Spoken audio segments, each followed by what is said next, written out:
Poem number 5, in the street of the fruit stalls by John Stallworthy. ये जो नज़म है ना 5, पोइम नंबर 5, ये इंसानी ज़िंदगी की खुशियों और गमियों के बारे में बताती है कि जो है ना ज़िंदगी है, परेशानियाँ है, गम है। और क्या ये कमाल बात की है शायर ने, हम ऐसी बस्ती में बसते हैं जहाँ जो है ना रोटी महंगी गम सस्ते हैं। यानी कि एक बच्चे गरीब, गुर्बत के बारे में, गरीबी के बारे में, किस तरह ब्लैक चिल्ड्रन जो है इसका थीम मरकज़ी ख़याल आते हैं। और दूसरी बात यह है कि सेकंड बात ये कि ये वर्ल्ड वार 2 के बाद लिखी गई। ये नज़म जो है पोइट ने वर्ल्ड वार 2 जंग अज़ीम दोम के बाद लिखी। जंग अज़ीम दोम के अंदर जो है ना ये दुनिया के 61 ममालिक जो है ना उन्होंने इसके अंदर हिस्सा लिया था। असल तो इसका जो आगाज़ था ना 1 सितंबर 19 जो है ना 39 में शुरू हो गई थी और ये जो है ना यानी कि 45 तक गई थी। 45 में एंड हुआ था जब अमेरिका ने इसमें इत्तेहादी जो थे, इत्तेहादी अलाइज जो थे वो थे एक अमेरिका, बरतानिया और उसके बाद फ्रांस इत्तेहादी और दूसरे ममालिक इनके साथ साथ ये इत्तेहादी शामिल हो गए थे। आखिर 1945 में जब अमेरिका ने एटॉमिक जो है ना बॉम्ब गिराए थे जापान के 2 सिटीज़ पर, हिरोशिमा और नागासाकी पर, उस वक्त जो है ना उसके बाद दुनिया जो है ना दुनिया ने बड़ी गुर्बत 60 जो है ना या 1 अरब के करीब जो है ना फ़ौजों ने हिस्सा लिया था इसके अंदर, 1 अरब के करीब दुनिया ने गुर्बत बड़ी देखी। उसके बाद ये नज़म लिखी गई थी वर्ल्ड वार 2 के बाद। और जो अफ्रीका के ममालिक भी मुतासर हुए थे, गरीब बच्चे, इसमें ब्लैक चिल्ड्रन, काले बच्चे जो है ना विदा कोइन, वो बताते हैं काले बच्चे आते हैं और कोइंस के साथ, सिक्कों के साथ, सिक्के बताए थोड़े थोड़े उनके पास पैसे होते हैं, वालदैन उनके अमूमन इस जंग ने जो ना छीन लिए। तकरीबन जो है ना ये 5 या 6 करोड़ जो है ना लोग इस जंग के अंदर मारे गए थे और 40,000 लोग जब जापान के अंदर अमेरिका ने एटम बॉम्ब का जो यानी कि हमला किया था उसमें मारे गए थे। और कैसे एक पल झपकते ही थोड़े एक उनको पता ही नहीं था कि अचानक अब्दी नीले बच्चे आते हैं, सिक्के के साथ आते हैं, वो जो सिक्का ख़रीदते हैं, शायर कहता है कि ड्यू फॉल जो है ना, ड्यू जो है ना ब्लैक ड्यू, काली शबनम। अब काली शबनम तो वाइट होती है, उसने काली क्यों कहा है? देखो क्योंकि ब्लैक जो ड्रेस होता है ना वो मातम और गम की अलामत है। ब्लैक ड्रेस जो पहनते हैं ना मातमी अलामत है। और दुनिया भर के मज़ाहिब में जब ब्लैक ड्रेस पहना जाता है प्रोटेस्ट की, एहतजाज की और मातम की अलामत है काला ड्रेस, तो काला लिबास पहनता है और जो है ना काली शबनम का, इसलिए उसने गमी का विक्स कहते हैं स्ट्रिप। आपने मोमबत्ती देखी है ना, उसके अंदर एक जो है ना यानी कि वो डोरी स्ट्रिंग या एक स्ट्रिप होती है जिसको आग जलती है और वो आयल को, तेल को खींचती है, उसको क्या कहते हैं? विक्स। अब उसके बाद है विक्स बैलेंस का माना है तवाज़ुन रखना। देखो शायर जो होते हैं ना वो बड़े एक एक चीज़ को गौर करते हैं। अब वो दाखिल होता है गली में और क्या देखता है कि बत्तियां जो है ना वो जलती हैं। विक्स जो है ना बैलेंस तवाज़ुन रखती है। फ्लैम शोले को, अ डार्क ड्यू फॉल्स, एक डार्क तारीख ड्यू जो है शबनम गिरती है। फॉल्स का मतलब क्या है? गिरना। उसके बाद है जी इन द स्ट्रीट, गली में, of the fruit stalls, stalls छकड़े, स्टॉल कहते हैं जहाँ पे रेड़ी लगी होती है, छकड़े यानी फल, ऐसी गली में जहाँ पे फलों की रेड़ियाँ लगी हुई हैं वहाँ पे। अब आगे जो है ना ये जो जिन फलों का जिक्र किया है ना, ये वैसे कहते हैं ना सबसे मीठा फल किस चीज़ का भला? सबसे मीठा फल सब्र का। सबसे मीठा फल कौन सा है? सब्र का। अब इसमें कहता है ये लेकिन जो फल जिक्र किए हैं ना ये भी एक खुशहाली की अलामत है, खुशी की अलामत है, क्योंकि मिलान खरबूजा, उसके बाद ही गावा अमरूद हो गया और मैंड्रीन किनो, ये फल है। अब उसके पैरामिड 3 शेपिड, 3 शक्ल के, 3 किस्म के पैरामिड किसको कहते हैं जी? यानी कि 3 साइडेड, 3 जो है ना साइड के ढेर लगे हुए हैं, पायलट ढेर लगे लाइक की तरह, कैनन बॉल्स, तोप के गोलों की तरह।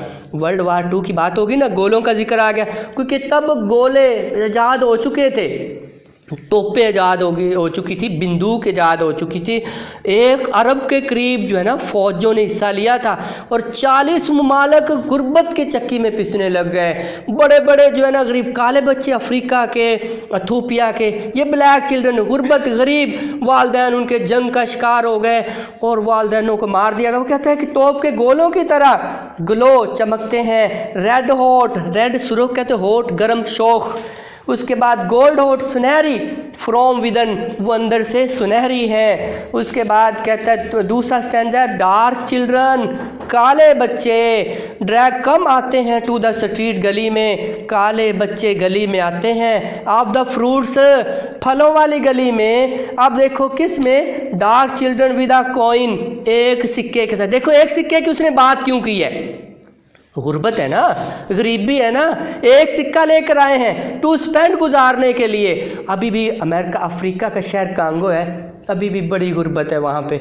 अब वहाँ पे अमन मिशन जाता है ना, तो उसमें मेरा भाई गया, दोस्त भी भाई भी है, वो गया ना, तो वहाँ काले बच्चे इतने सारे इकट्ठे होके आके थोड़ा सा वहाँ शुगल करके उल्ट पुल्ट जो है ना कलाबाजियाँ लगा के, तो फिर बाद में पता क्या करें, ऐसे पेट पे बैलीज पे यूँ हाथ मारें, कसम से रुला देने वाली वीडियोस उसने खुद बनाई। बैलीज पे यूँ हाथ मारते हैं और फिर यूँ करते हैं, ज़ुबान उनकी समझी नहीं जाती, यूँ करते हैं कि हमें कुछ दे दो ना, चावल दे दो, चावल ले जाके कोई नाचते, कोई खुश होते कि उनके लिए वो सब कुछ ही मिल गया।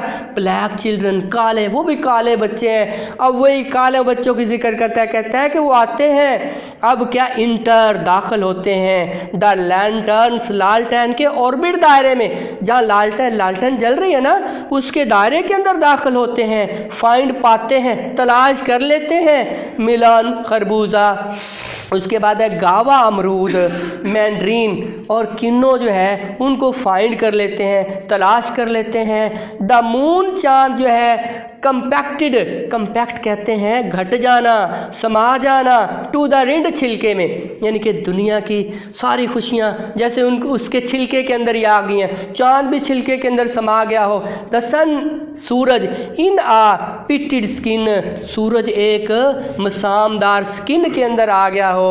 उसके बाद दे टेक इट, अब उसे ख़रीद लेते हैं, दे टेक इट वो इसे ले लेते हैं, ब्रेक इट तोड़ते हैं इसे, ओपन और खोल देते हैं, उसे तोड़ते हैं और खोलते हैं, लेट इजाज़त देते हैं, जाने देते हैं क्या, अ गोल्ड और सिल्वर फाउंटेन, एक गोल्ड सुनहरी सोने जैसा, आर सिल्वर या चांदी जैसा, फाउंटेन एक फवारा, चांदी जैसा या सोने जैसा एक फवारा, वेट तर कर देता है जिसको माउथ, मुंह को तर कर देता है। बच्चे खा रहे होते हैं, शायर वहाँ खड़ा है और जो फुहारा निकलता है फ्रूट के जूस का, रस का, वो क्या करता है उनके तर कर देता है, उनके माउथ को, फिंगर्स उनकी उंगलियों को, चीक्स उनके गालों को, नोज़ उनके नाक को भी गीला कर देता है, चिन उनकी थोड़ी को, रेडेंट चमकते दमकते हैं, एज लैंटर्न्स, यानी कि वो गीले तो हो गए उनके चेहरे उंगलियां हाथ, तो वो जब लालटेन की रोशनी जो उनके चेहरों पर पड़ती है तो वो भी चमकते दमकते हैं, चेहरे भी उनके चमक रहे होते हैं। दे फॉरगेट, वो भूल जाते हैं, वो सारी चीज़ें परेशानियाँ भूल जाते हैं। The dark street, they forget का मतलब यहाँ पर उसने, यानी कि मैंने आपको था World War II के बाद ये बनी थी, ये पोइम उसने जो राइटर ने, पोइट ने लिखी थी। अब उसके बाद वो भूल जाते हैं ना, जंग को भूल गए, उनके जो है ना रिश्तेदार, वालदैन सब। और यार यकीन करें, ये तो मैंने आपको थोड़ी सी इसकी दास्तान बताई, आप हिस्ट्री पढ़ के देखें, बड़े बड़े हकायक हैं, हिला देने वाले हकायक हैं। और ये ह्यूमन राइट्स के अलंबरदार, ठेकेदार उनके किए हुए हैं ये। इसका फ़ायदा बड़े सगीर को बड़ा हुआ, पाकिस्तान को और हिंदुस्तान को इसका फ़ायदा भला क्या हुआ? अपने जंग अज़ीम दोम का फ़ायदा, ये सर जी नई बात बता रहे हैं, इसका फ़ायदा क्या हुआ? क्या हुआ फ़ायदा? बरतानिया जो था ना, कहते थे कि इसकी जो है ना सल्तनत में सूरज गुरूब नहीं होता, कहते थे बरतानिया इधर, बरतानिया यूरोप की तरफ, बरतानिया गुरूब नहीं होता था। अब उसने कब्ज़े किए हुए थे, नौ अपनी जो है ना हुकूमतें चलाई हुई थी, नौ आबादियाती निज़ाम कायम किया हुआ था मुल्कों ममालिक के अंदर। बरतानिया हुआ कमज़ोर, अब जब फिर ताब नाला जंग के असर में कमज़ोर हो गया। वैसे फतह तो इनको ही हुई थी। वर्ल्ड वार 2 बरतानिया, अमेरिका और फ्रांस इन लोगों ने जीती थी ना वर्ल्ड वार 2। तो जीतने के मेन जीती भी कब, जब उन्होंने एटॉमिक ब्लास्ट किया तब जीती। उसका फ़ायदा फिर भी किन को हुआ, पाकिस्तान। अगर वो उसी तरह पावर में रहते तो कभी भी वो इसको आज़ाद ना करते, ना छोड़ के जाते। बरतानिया उधर से कमज़ोर हुआ, ठीक है, इस काबिल ना रह सका कि वह दूसरे मुल्कों पर अपना जो है ना तसल्लुत बरकरार रख सके। अब वो वापस जाना चाहा, उसने ऐलान कर दिया हम बरे सगीर जो है ना उसको छोड़ने लगे हैं, उनके लोगों के सुपुर्दी हम जो है ना हुकूमत करने लगे हैं। तब जाके जो है ना अल्लाह ताला ने जो खड़े किए लोग, कायद आज़म खड़ा किया, उसने मुल्क के लिए स्ट्रगल की, जो जिद्दोजहद की, अल्लाह ने हमें एक आज़ाद वतन दिया। अब वो क्या है, डार्क स्ट्रीट काली गली में भी आई एम स्टैंडिंग इन, उस ब्लैक गली में मैं भी खड़ा हुआ हूँ।